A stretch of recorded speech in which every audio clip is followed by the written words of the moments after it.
Oi, pessoal. A gente está aqui para gravar mais uma edição do nosso Pod MXM. E a convidada da vez é a Fabiana Soares. Fabiana tem uma longa história nessa área contábil, fiscal, mas vou deixar que ela se apresente. Fabiana, obrigado por estar aqui com a gente, é um prazer. E fica à vontade para falar um pouquinho sobre a sua carreira, sobre quem é a Fabiana. Tá bem. Oi, pessoal. Meu nome é Fabiana Soares. Eu trabalho na área tributária e contábil já há 17 anos. Começou novinha, gente, Comecei tá? novinha. Hoje eu sou diretora na Domingues e Pinho, Contadores. Estou responsável pela parte da reforma tributária, né, pelo estudo da reforma tributária, implantação da reforma tributária dentro da DPC. E é uma honra estar aqui com vocês. Obrigado. Bom, já para a gente entrar no assunto reforma, muita gente fala reforma tributária. Você acha que realmente é uma reforma, é uma simplificação ou é uma nova maneira de ver o mesmo que a gente tem hoje? Não, eu vejo realmente como uma boa evolução no sentido de simplificação, de transparência. A reforma ela tem pilares muito importantes que levam a gente para isso, né? Inclusive, dois princípios contábeis, dois princípios tributários novos trazidos pela Emenda Constitucional 132 é justamente transparência e simplicidade. Então, eu entendo que esses são dois pilares realmente da reforma. Então, assim, hoje a gente tem tributos extremamente complexos, a gente tem PIS e COFINS, com regras diferentes do ICMS, com regras diferentes do ISS, e no final das contas é tudo tributação sobre consumo, né? Então, o IVA dual, né, IBS e CBS, eles trazem eles concentram as mesmas regras na sua maioria. Então, a gente vai ter a mesma base de cálculo, mesmo sujeito passivo, a mesma regra de creditamento, de não cumulatividade. Então, isso traz uma segurança e uma transparência, uma simplicidade muito maior do que a gente tem hoje. Então, a gente pode falar que você acredita que realmente a gente está passando por uma reforma e simplificação dos impostos, de como hoje são calculados e como vão ser calculados. Eu entendo que sim, a gente tem uma redução de tributos, né? Não necessariamente de carga tributária, né? Que é uma outra questão, mas de número de tributos calculados, né? De modalidades, de formas de cálculo.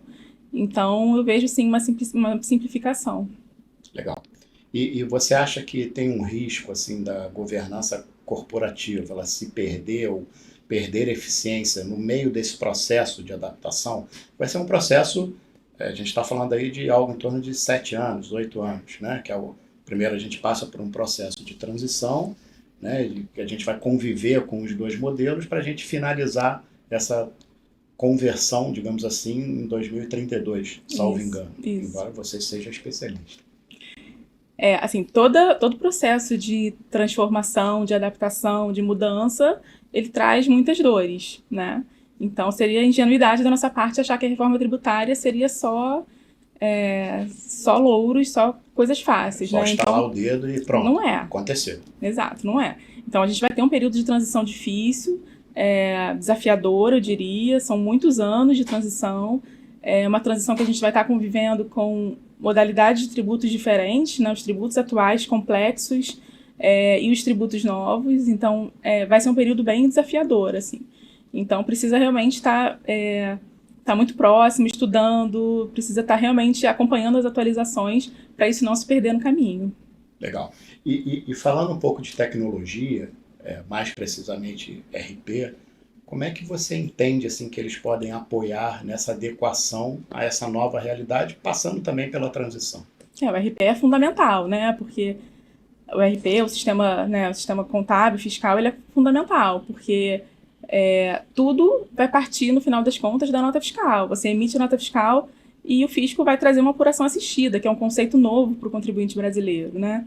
Então, a partir do momento que você recebe notas fiscais, emite notas fiscais, isso vai gerando uma apuração. Então, a tua nota fiscal ela precisa estar certinha, precisa estar cumprindo as regras dentro dos prazos estabelecidos, cumprindo todas as obrigações que o governo está trazendo com as novas regras. Então, assim, você precisa realmente ter um sistema que te dê essa segurança de que você vai conseguir cumprir todas essas obrigações. Claro, inclusive, tem a previsão da Lei Complementar 214, que o contribuinte que cumprir para esse primeiro ano de 2026, que é um ano de teste, que o contribuinte que cumprir com todas as obrigações nesse período, ele não precisa fazer o recolhimento das alíquotas teste. Então, assim, é mais importante ainda, né? Você ter tranquilidade de que você está entregando as obrigações acessórias certinhas, e aí com isso você não precisa fazer o recolhimento das alíquotas teste. Isso gera uma economia para a empresa. É uma questão de fluxo de caixa, né? Embora você possa compensar, você não vai pagar menos tributo. Mas é um cálculo a menos, uma guia a menos que você vai precisar pagar. É um trabalho a menos. É um trabalho a menos, uma preocupação a menos, né? Com certeza.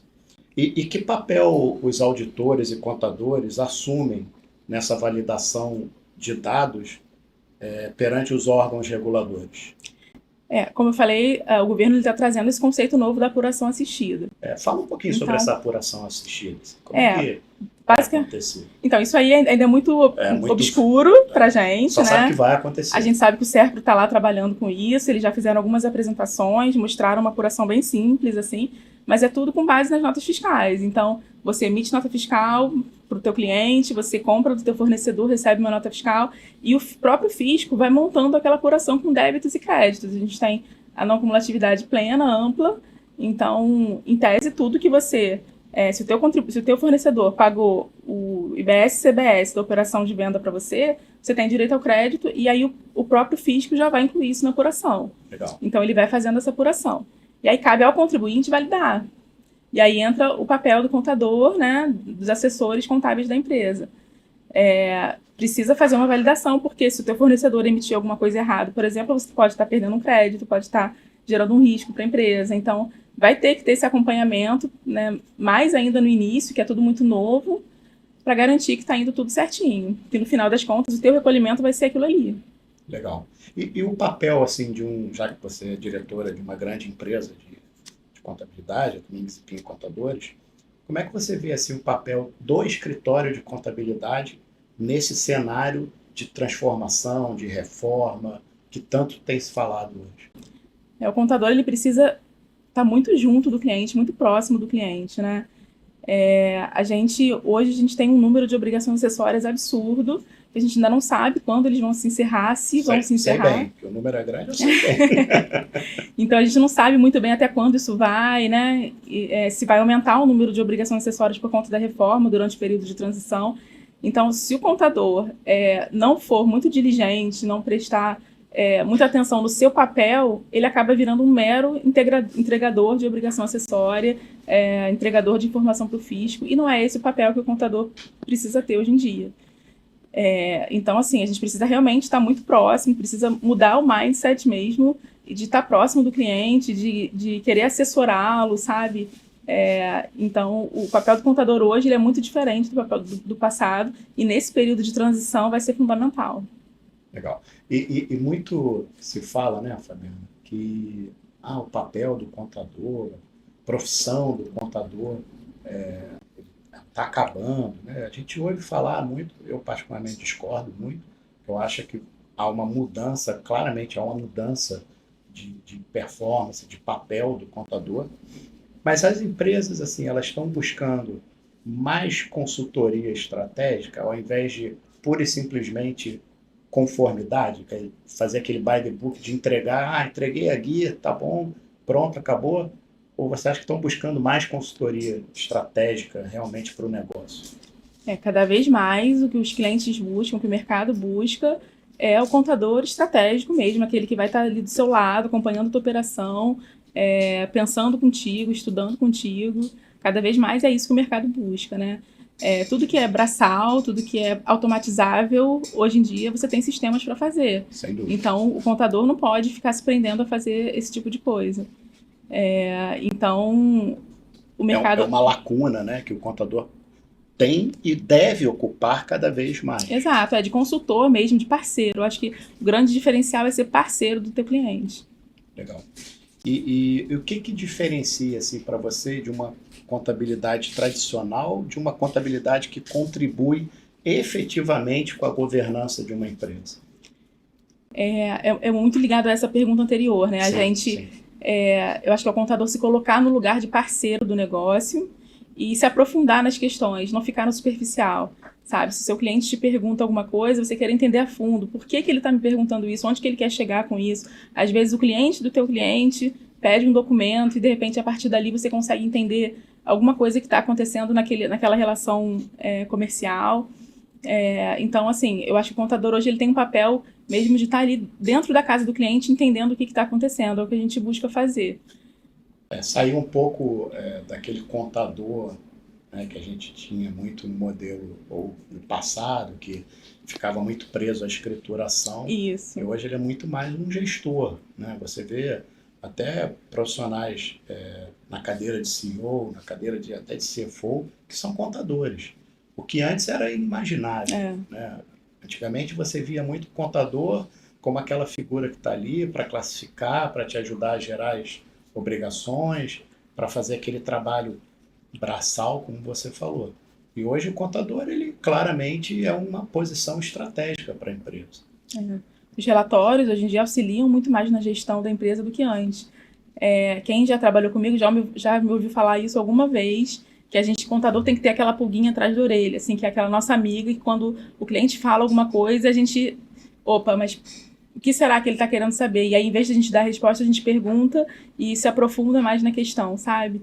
E isso, para mim, é um grande diferencial, assim, quando a gente tenta se aprofundar nas questões do cliente, e aí eles começam, inclusive, a buscar mais a gente para poder trocar informações. E eu acho que é aí que muda o papel do contador. A gente não está só entregando, a gente está participando da operação junto com o cliente. De uma forma mais proativa. Exatamente. Não simplesmente aquela posição reativa. Vou receber documento, vou classificar, isso vem para cá, isso vai para cá, vou gerar uma guia e acabou. É muito isso mais que isso, né? Isso é o que todo mundo faz, né? Isso é o que qualquer contador, é o mínimo que um contador precisa entregar. Então a gente não pode ficar. O dele é isso. Exato. Né? Se ele não tiver isso, aí a gente já tem um outro problema. Aí é um outro problema. É isso aí. Tá bom, Fabiana, a gente está caminhando para a parte final. Eu queria que você... o que você recomenda, você recomendaria como primeiros passos para uma empresa, para ela estar pronta para a reforma, se é que isso é possível?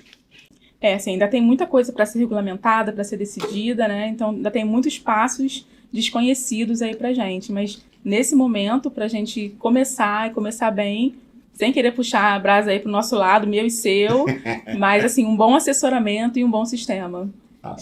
Sem dúvida, assim, são os passos principais. O bom assessoramento para te conduzir, te direcionar da melhor forma, e o bom sistema para você conseguir cumprir as obrigações dentro do prazo e da forma certa, não passar para o fisco uma informação errada.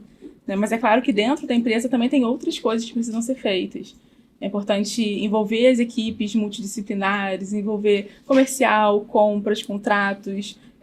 A reforma ela impacta em preço de venda, então não dá para isso ficar só no financeiro, só na equipe de contabilidade. Só no final da história, né? Não dá. Isso tem que envolver a cadeia toda Exato. da operação. E é uma coisa que você falou algumas vezes, e é muito importante, a gente não pode associar a reforma à diminuição de carga tributária.